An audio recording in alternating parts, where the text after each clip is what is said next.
Si uno intenta sintonizar una estación de radio AM usando un receptor que está fabricado exclusivamente para captar señal FM, por más que uno gire la perilla con cuidado o intente afinar el oído, mover la antena, pues lo único que se va a conseguir es estática.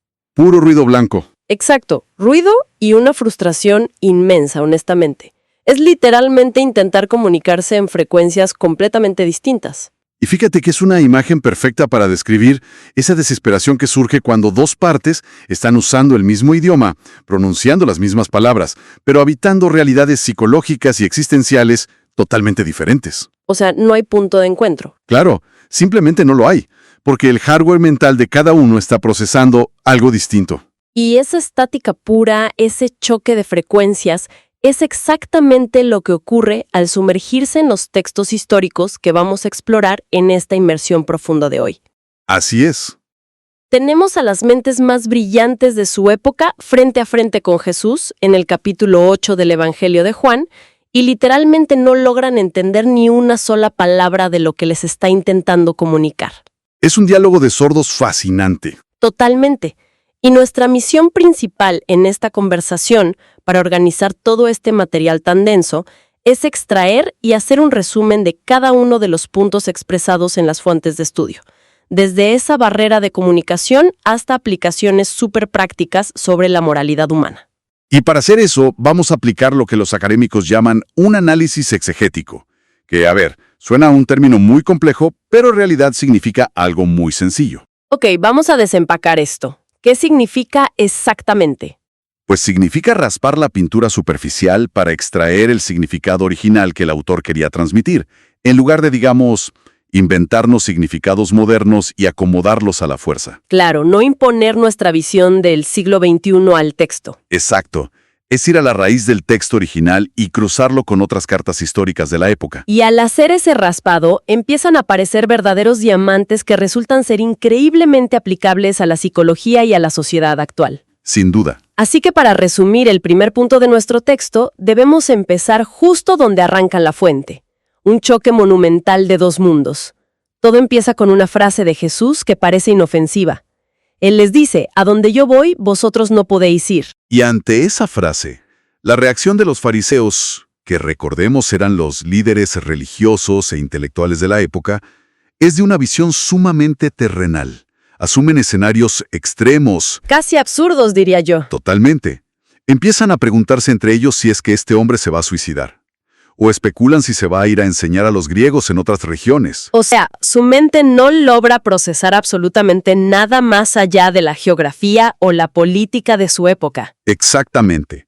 Sus soluciones y dudas son puramente físicas e inmediatas.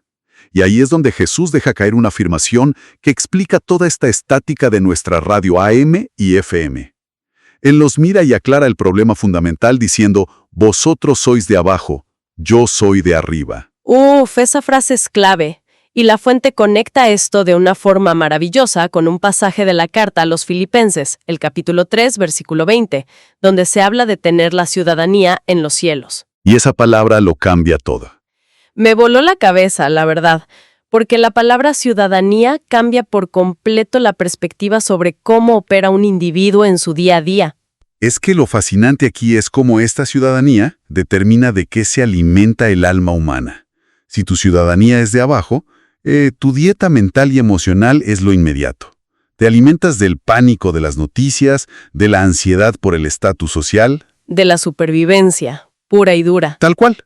En cambio, si tu frecuencia es de arriba, te alimentas de principios a largo plazo, de verdades espirituales que trascienden el caos del momento. No entender a Jesús no era un problema de intelecto por parte de los fariseos, era un problema de origen. Aquí es donde se pone realmente interesante para quienes nos escuchan, porque esto no es solo historia antigua. ¿No es esta misma ceguera algo que vemos constantemente hoy en día al discutir visiones a largo plazo versus intereses inmediatos? Todo el tiempo. En los apuntes de hoy hay una anécdota súper terrenal que ilustra esto a la perfección. Ocurrió en una reunión comunitaria en un lugar costero de Chile llamado Maitencillo, donde se estaba discutiendo el futuro del borde costero. Sí, Es un reflejo moderno brutal de lo que pasaba en ese texto antiguo. En esa reunión, un grupo de personas solo podía procesar la información desde el miedo inmediato.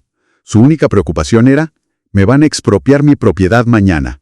Esa es la definición del libro de la visión de abajo. Exacto, enfocada exclusivamente en la posesión y la supervivencia a corto plazo. Mientras tanto, en la misma sala, había otro grupo intentando planificar el bien común a 20 años plazo, pensando en el ecosistema.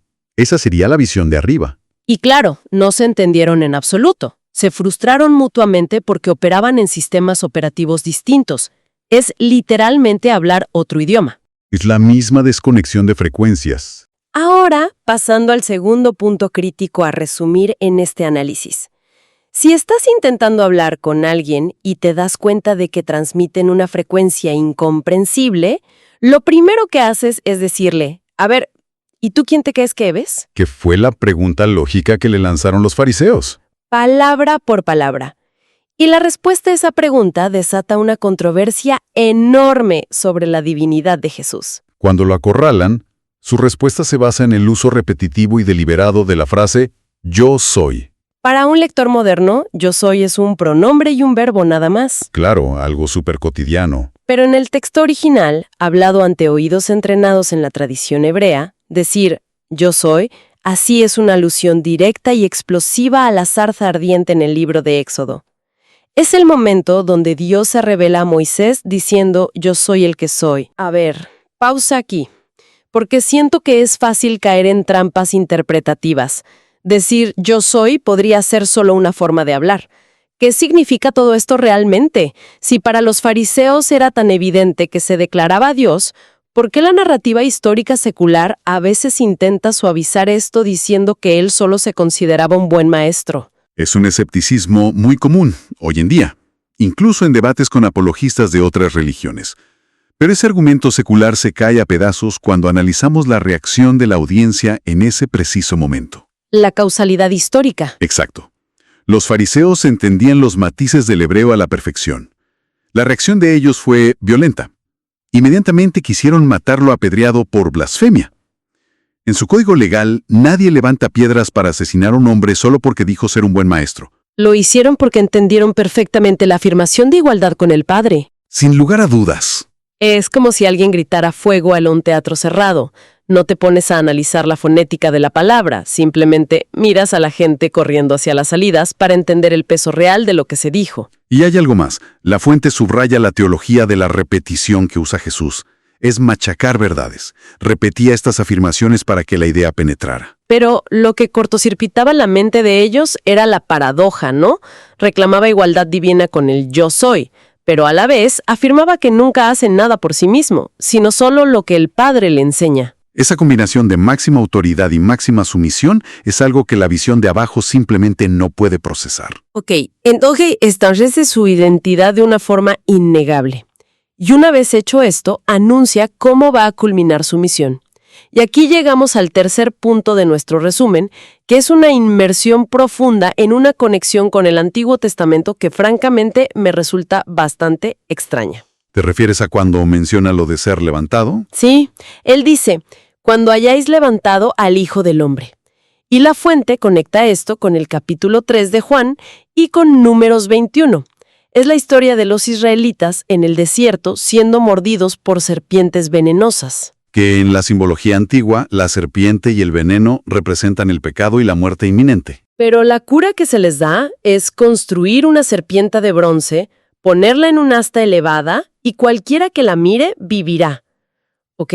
Vamos a desempacar esto. Porque suena casi a magia negra o a pura superstición, que es lo opuesto a la teología bíblica. ¿Cómo diferenciamos, según las fuentes, entre un acto de fe activa que transforma y la simple superstición de mirar un objeto de metal? Es una excelente pregunta. La clave para entender esto, según la fuente, es el contexto histórico de la gente en ese momento. Los judíos venían de 400 años de esclavitud en Egipto. Rodeados de idolatría. Exacto. Miles de dioses visibles. Su comprensión del Dios invisible era casi nula. Estaban condicionados a necesitar ver algo físico. Su teología era netamente visual. Necesitaban imágenes para procesarlo. Entonces, si conectamos esto con el panorama general, Dios utiliza un tipo teológico, un evento histórico diseñado como pedagogía visual. La instrucción era, mira y vive. No había magia en el bronce era solo metal. Lo que curaba era la obediencia. Precisamente, era creer en la promesa atada a esa acción. Dios estaba preparando la mente del pueblo para entender que siglos después, al mirar a Cristo levantado en la cruz, quien llevaba el veneno del mundo, se obtendría la salvación de la misma manera. ¡Wow! O sea, un ensayo general intergeneracional. Es brillante. Te cambia la perspectiva por completo. Pero, y esto nos lleva al cuarto punto a resumir hoy. Si la cura está levantada y disponible, y en Juan 12 dice que atraerá a todos, ¿por qué no todos se salvan? Esa es la barrera del libre albedrío y del orgullo humano. El mayor problema que aleja a las personas de esta cura no es la falta de evidencia, es el orgullo de considerarse buenas personas bajo estándares culturales. Ah, el famoso mito de la buena persona. Es una ilusión comodísima. Señalar a la sociedad como brújula moral es como intentar medir la temperatura con una regla. Es la herramienta equivocada. El humanismo baja la vara para que todos pasemos la prueba. Pero, ¿cómo confronta el texto bíblico esta moralidad a medida? Esto plantea una pregunta importante. Los apuntes usan otra vez una historia de Maitencillo para ilustrarlo. Sí, un personaje local. Un hombre conocido por ser mentiroso y tomarse terrenos ajenos, pero que, muy probablemente, se consideraba a sí mismo una excelente persona porque la cultura local no lo condenaba. Es más, lo veía como alguien astuto, un héroe local de la viveza. Claro, mientras la cultura no te apunte con el dedo, te sientes justificado. Exacto. Pero bajo el estándar divino, bajo los 10 mandamientos, donde mirar con deseo ya es adulterio y mentir te condena, todo ser humano merece el infierno.